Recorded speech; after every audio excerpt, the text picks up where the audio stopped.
Y el fiscal general de Venezuela anunció este lunes que la fuerza pública ha detenido a 55 personas y ha ejecutado 142 allanamientos en todo el país. Se trata de operaciones enmarcadas en la macrolucha contra la corrupción que proclamó recientemente el gobierno de Nicolás Maduro. Las investigaciones sobre delitos económicos implican a trabajadores y altos cargos relacionados con la siderúrgica Corporación Venezolana de Guayana y con la empresa estatal Petróleos de Venezuela, PDVSA.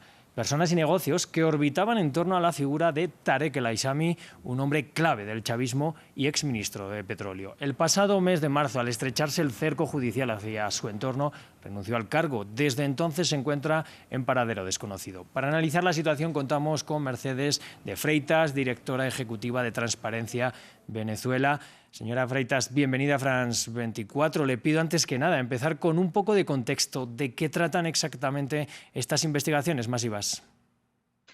Pues de muchísima información que ha estado saliendo por parte del Estado por primera vez desde hace más de 24 años, en donde nos informan del movimiento irregular de un dinero que se supone tenía que haber entrado al país por la venta de petróleo. Ustedes saben que con las sanciones económicas que impuso el mundo a Venezuela, sobre todo a la empresa petrolera, pues se hacía muy difícil la venta del petróleo por parte del gobierno. Para triangular la venta, pues al principio se utilizaba Rusia y las empresas rusas y los bancos rusos.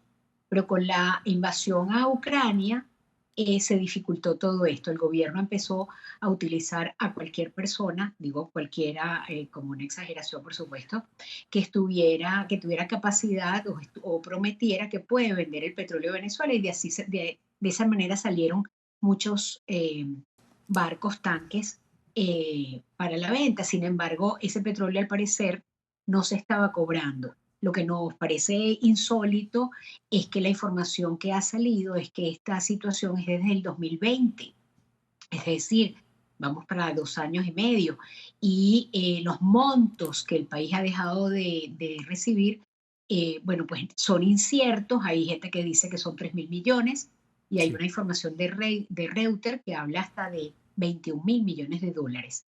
Sí. Lo que parece imposible es que una empresa se le puedan perder, desaparecer o seguir trabajando con un hueco de 3.000 millones de dólares. Claro, pues precisamente de esta cifra de 3.000 millones de dólares o hasta los 21.000 que usted señala, le quería hablar porque parece que algunos de esos dineros han sido utilizados para crear vías alternativas para comercializar ese petróleo debido a las sanciones contra Venezuela. Le quiero preguntar cómo han sido usadas esas sanciones para crear nuevos esquemas de corrupción en el país. Pues lo que nosotros suponemos, visto los casos que ya están abiertos fuera de Venezuela en los sistemas de justicia de otros países, es que la opacidad, que es norma en Venezuela desde hace más de 20 años, más la discrecionalidad y la falta de rendición de cuentas. En Venezuela no se publican informes de rendición de cuentas, informes de gasto desde hace más de 10 años. Y esto lo que ha creado es un gran incentivo y una gran oportunidad y riesgos de corrupción. No tenemos un sistema de justicia ni un sistema de contraloría que exija cuentas y los venezolanos pues no tenemos información de nada. Lo que va saliendo por un lado o por otro, lo que tienen a bien decir por Twitter a veces algún ministro.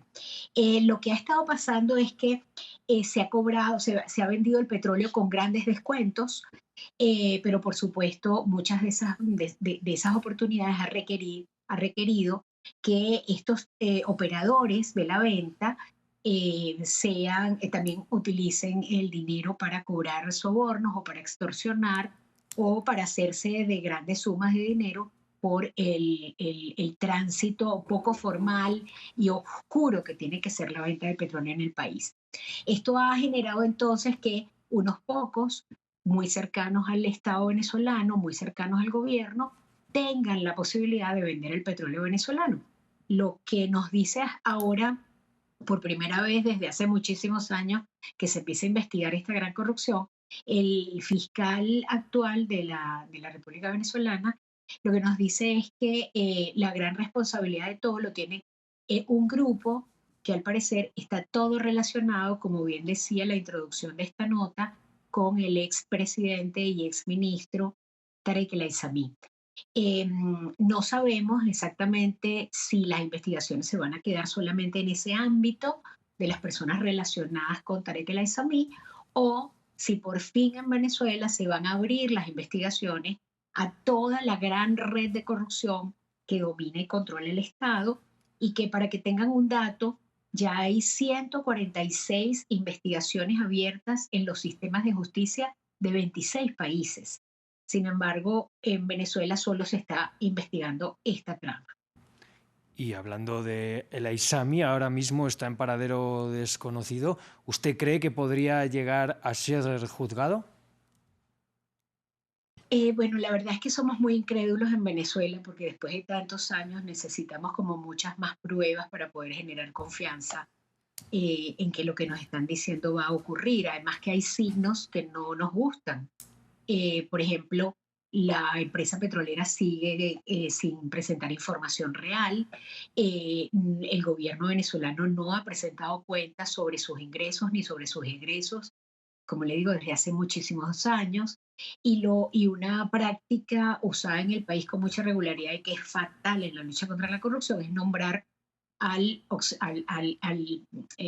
presidente de PDVSA como ministro de Energía, Petróleo. El nombre del ministerio cambia con regularidad, porque lo que pasa allí es que se elimina el sistema de contrapesos, el sistema de check and balance, el sistema de contraloría que debe hacerse desde el supervisor al supervisado al ejecutor.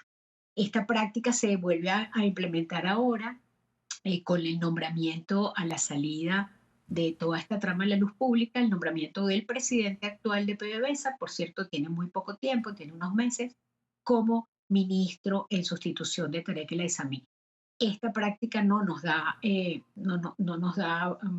buena espina, no nos hace pensar que de verdad hay un intento de luchar contra la corrupción, porque además hay muchas otras tramas relacionadas con esto que no se han investigado o que no nos han dicho que se están investigando.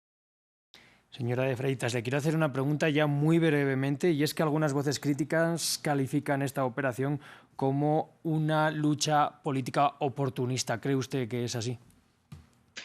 Podría ser, no es tan posible, es más posible eso que realmente se esté abriendo a un cambio estructural en el país para dar la lucha contra la corrupción.